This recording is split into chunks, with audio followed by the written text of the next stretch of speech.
All right, okay. My subject's a little bit more challenging to introduce. I've been doing radio interviews lately and noticing that the interviewer will spend the first 40% of the interviewer preparing the listening audience for me to come on. They'll say things like, ladies and gentlemen, the author of Slow Sex, the art and practice of, Nicole Daedone. So I figure we're TED people, we're fast, we're savvy, we're smart. So I'm just gonna break the ice for us, okay? My topic is female orgasm.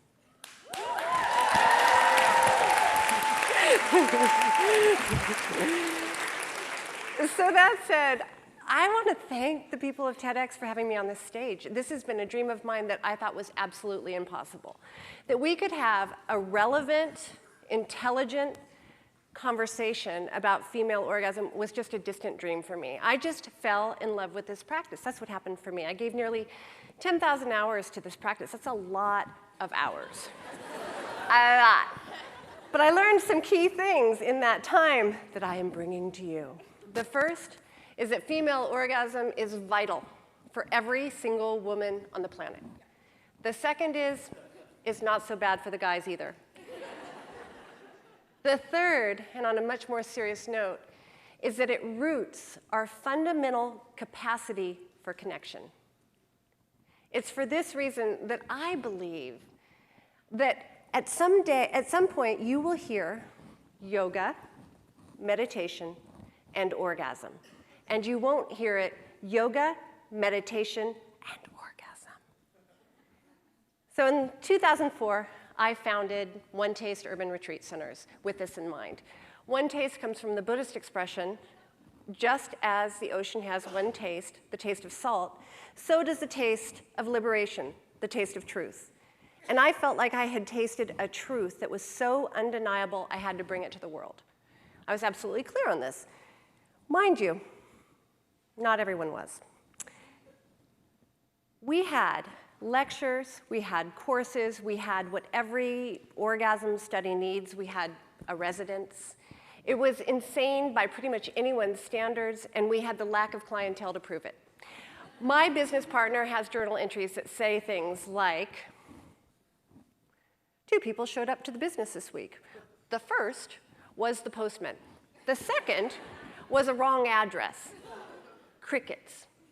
So I began to question whether or not this brilliant, life-altering notion that I had was actually right. And I began to give up. Until all of a sudden, in some odd storm, the New York Times discovered us. And when that happened, people began to flood into our doors, person after person after person. And fundamentally, each person was saying the same thing. They were saying some version of, I'm hungry. There's this gnawing sense of hunger that I can't quite reach. I don't know how to touch it. So I was very clear, and I would say to them, orgasm. And they would say, huh?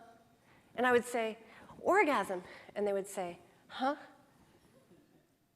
Because at the time, what happened was they were hearing the toxic mimic of what I was talking about, because that was the only thing that had ever been given to us. They were hearing sort of like this exaggerated version, where you imagine like sex toys and boas, or the other version, where you have to call your genitals weird things and use different kind of spiritual names and stuff. But nobody was actually just imagining plain, good, clean, everyday orgasm as I was talking about it. And it was for this reason that people were coming to me saying things like, I've been married to my partner for 28 years and we haven't touched for 18. Or women were coming to me and saying, I just roll over at night and I hope he doesn't touch me because I don't want to fake it again. Or men were saying, I want to do everything to please her and I cannot figure it out.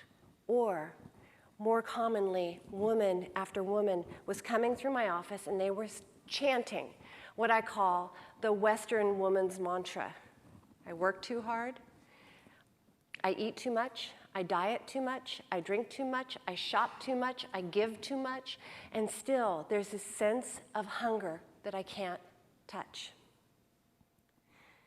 So when I first discovered this thing this thing that's called orgasmic meditation, this practice. I was fairly smart. I was fairly savvy. It wasn't like I grew up in a convent. I had a great sex life. I had all the climax I could ever want. And still, I had never experienced anything like this. It happened like this. I went to a party.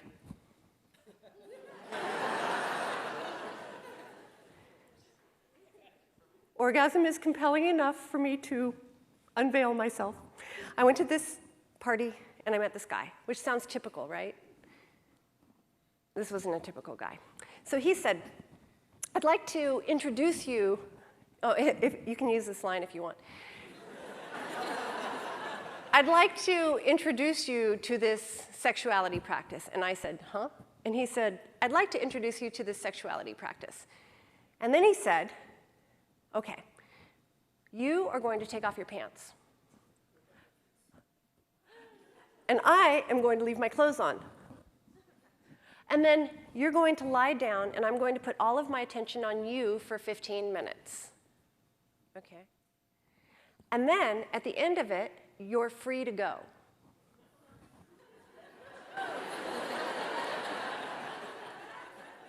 Now, I am a good woman, and I have the defenses of every woman. I know how to say no, but somehow I found myself lying there with my legs butterflied open. And so that you can know what the practice is, so that you can go home tonight and try it, I'll describe what he did. I was lying there, my legs were butterflied open, and he did what you would always expect in a sexual act. He took a light and shone it down there. And then he began to describe what he saw. He said, your outer labia are coral. I'm noticing that your inner labia have this red tone to them, and they're swelling as I look at them. And I couldn't hear anything after that because the tears just started flooding. Something began to thaw in me.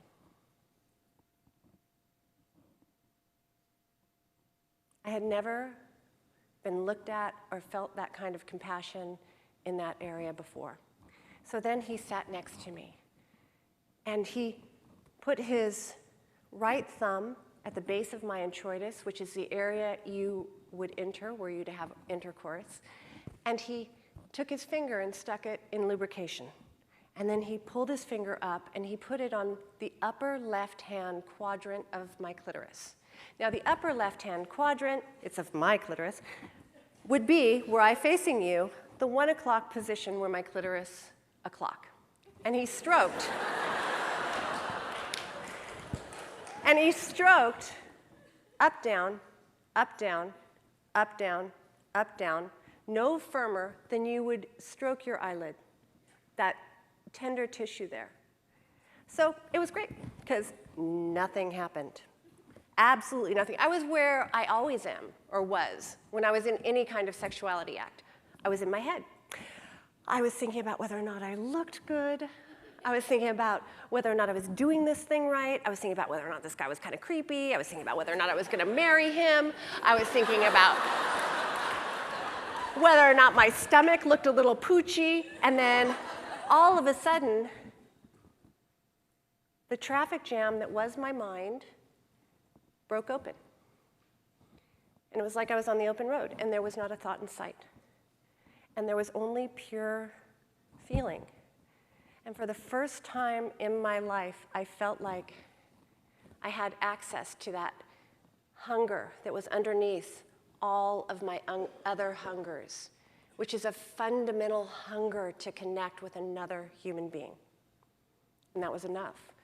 And in that moment, I thought, oh my God, this is what it's supposed to be like. And then I had a moment of thinking, and I want to know how to live here in this place. And then I thought, in my philanthropic way, and I want everyone else to know how to live here. And then that window closed. And then I set about learning how to live there. And I began studying in weird, behind-the-scenes places.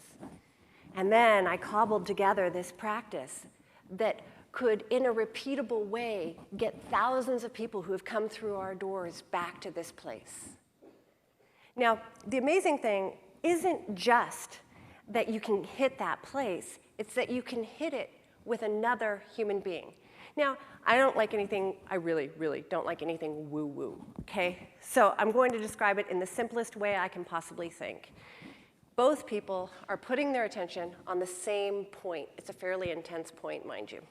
They're putting their attention on this intense point, and then, just like a master chess player would get absorbed in a chess game, or perhaps an Olympic athlete would get absorbed in their practice, or a breathing meditator would get absorbed. You get absorbed into that place. The only difference is that you get to be absorbed there with your partner. You get to have this most profound and deep experience with another human being. So, mind you, I've met with some skepticism. People have called my life's practice diddling. They've called it mutual masturbation. But the challenge is that I can't get mad at them because I too am a skeptic. I was an academic. I prided myself on my ability to say no. I prided myself on my critical thinking. And there is no way you ever, ever, ever could have convinced me to try this thing. What happened was I tried it and that convinced me. So that's what I say to people when they come into my office. I say, just try it. I mean, really, the worst thing you have to lose is 15 minutes of your life. The best thing you have to lose is that sense of hopelessness that you will ever be reached deep inside. So, I've said about this journey, and I can tell you that there was a moment when I received a stroke that could never be taken back. It was a stroke where I knew that I had been returned to my birthright of my capacity to perceive and receive pleasure. Now, this is often a complete shock to women when they come in. When I say, just try orgasm. Now, mind you, it's not that much of a shock to the pharmaceutical companies. They've been spending the past 10 years creating the next female Viagra, right? And for the DSM-5, they've proposed hypoactive female sexuality desire disorder. Now, I don't think that it's hypoactive female sexuality desire disorder, but I do think we have a pleasure deficit disorder in this country. And I don't think that it's medical. I think it's a cultural issue. I do think, though, that there is a cure, and that cure is orgasm. But it's going to be a very different definition of orgasm than we know. It's not going to be that fleeting moment of climax that seems to take the whole rest of the act hostage. It's going to be a definition of orgasm that actually works with a woman's body, so that rather than trying to stuff a woman's body into an ill-fitting definition, we have the definition work with what the woman's body does. And the amazing thing is that when you have this whole notion of frigidity or a woman being anorgasmic flies out the window.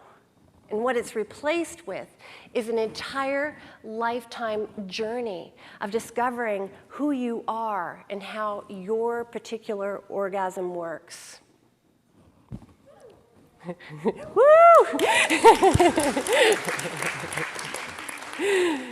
So that said, the Dalai Lama has said, the Dalai Lama has said that it will be Western woman who changes the world. Now, mind you, I don't know if you know about this, but it's actually a fairly controversial statement because it presumes that Western women are above other women in terms of changing the women, in terms of changing the world. I actually have a totally different issue with it. I think that it will be turned-on women around the world who change the world. It will be turned-on women and those who dare to stroke us, who actually change the world by feeding this desire for connection that we all have. Thank you.